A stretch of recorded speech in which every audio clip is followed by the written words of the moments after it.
Good morning student. अब आपका next chapter देखो, क्रिया। क्रिया किसे कहते हैं कि वाक्य में जो शब्द किसी काम के करने या होने की सूचना देता है उन्हें क्रिया कहते हैं। अब क्रिया देखो कि क्रिया का मूल रूप को क्या कहते हैं? धातु कहते हैं। और धातु से जो बनने वाला जो शब्द क्रिया का सामान्य रूप कहलाता है। जैसे पठ क्या होती है? धातु होती है। और पढ़ना क्या हो गई? एक सामान्य क्रिया हो गई, क्योंकि करना हो गया ना, पढ़ना तो क्रिया हो गई। जैसे सेंटेंस है लड़का पढ़ रहा है। अब क्रिया देखो कितने प्रकार की होती है? 2 प्रकार। अब देख, क्रिया का मूल रूप धातु कहलाता है। जैसे बोलने के साथ में ना लगे तो बोलना, पढ़ के साथ ना लगे तो पढ़ना। नेक्स्ट है आपकी क्रिया के भेद। क्रिया के कितने भेद होते हैं? 2 भेद होते हैं, अकर्मक क्रिया और सकर्मक क्रिया। अकर्मक क्रिया किसे कहते हैं? कि अर्थात जिसमें कर्म ना हो, मतलब वाक्य में जिन क्रियाओं के कर्म की अपेक्षा नहीं होती वो अकर्मक कहलाते हैं। जैसे पक्षी उड़ रहे हैं तो इसमें कर्म नहीं है। नेक्स्ट है सकर्मक क्रिया। वाक्य में जिन क्रिया शब्दों के कर्म की अपेक्षा होती है उसे सकर्मक कहते हैं। जैसे गरिमा पुस्तक पढ़ रही है तो इसमें कर्म कौन सा हो गया? पुस्तक पढ़ना हो गया, कि गरिमा क्या पढ़ रही है? पुस्तक पढ़ रही है। अब इनमें अंतर देखो कि अकर्मक क्रियाओं की पहचान के लिए क्रिया से पहले क्या लगाकर प्रश्न बनाने पर उत्तर ना में आता है तो वहां अकर्मक क्रिया हो जाती है। जैसे बच्चा रोता है, बच्चा क्या रोता है, अर्थात कुछ नहीं।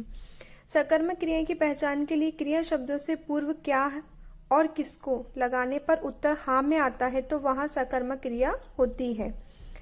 जैसे राम ने पत्र लिखा तो राम ने क्या लिखा? पत्र लिखा। राम ने मोहन को पत्र लिखा तो राम ने किसको पत्र लिखा? उत्तर में आ जाएगा मोहन को।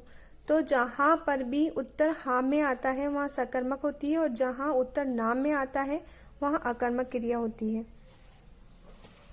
अब है सकर्मक क्रिया के भेद। सकर्मक क्रिया के कितने भेद होते हैं? 2 भेद होते हैं, अकर्मक क्रिया और द्विकर्मक क्रिया। अकर्मक में क्या होता है कि जिन क्रियाओं में एक ही कर्म होता है उसे अकर्मक कहते हैं। जैसे रमेश ने पत्र लिखा तो रमेश ने क्या लिखा? पत्र लिखा, तो एक कर्म हुआ। और द्विकर्मक किसे कहते हैं? कि जिन क्रियाओं के 2 कर्म होते हैं उन्हें द्विकर्मक क्रिया कहलाती है। जैसे गरिमा ने सखी को पत्र लिखा तो इसमें सखी और पत्र 2 कर्म हो गए। इसमें क्या और किसको लगाकर क्रिया से प्रश्न करने पर दोनों क्रियाओं का उत्तर मिल जाता है। क्या लिखा? पत्र। और किसको लिखा? सखी को।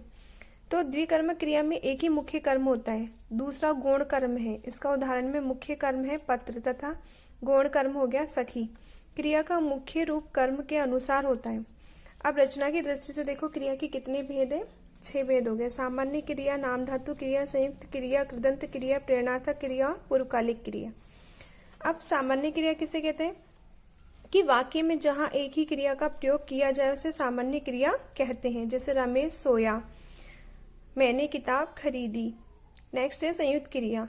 2 या 2 से अधिक धातुओं से बने क्रियापद संयुक्त क्रिया कहलाती है। जैसे मैंने काम कर लिया तो मैंने क्या कर लिया? काम कर लिया है, कर लिया। 2 धातु हो गई।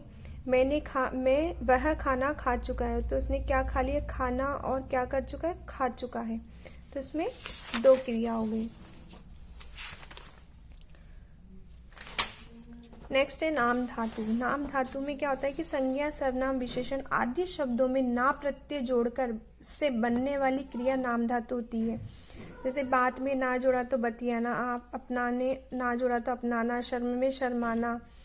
अब ये प्रेरणार्थक क्रिया। जिन वाक्यों में कर्ता स्वयं काम ना करके किसी दूसरे से कार्य करवाता है उसे प्रेरणार्थक कहते हैं। जैसे माँ ने माली से पौधे लगवाए तो माँ ने किससे लगवाए? माली से पौधे लगवाए।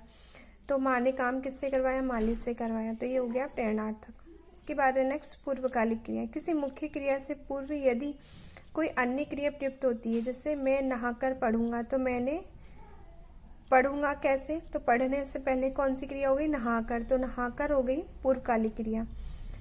उसके बाद है कृदंत क्रिया। कृदंत क्रिया में क्या होता है? उठ, पढ़ और बढ़ आदि मूल धातु है। इन मूल धातुओं में यदि ना, ता और कर प्रत्यय जोड़ दिए जाते हैं तो वो कृदंत कहलाती है। जैसे उठ प्लस ना उठना, पढ़ प्लस ना बढ़ना, खेल प्लस कर खेल कर, पढ़ प्लस ता पढ़ता, लिख प्लस ता लिखता, जाग प्लस कर जाग कर।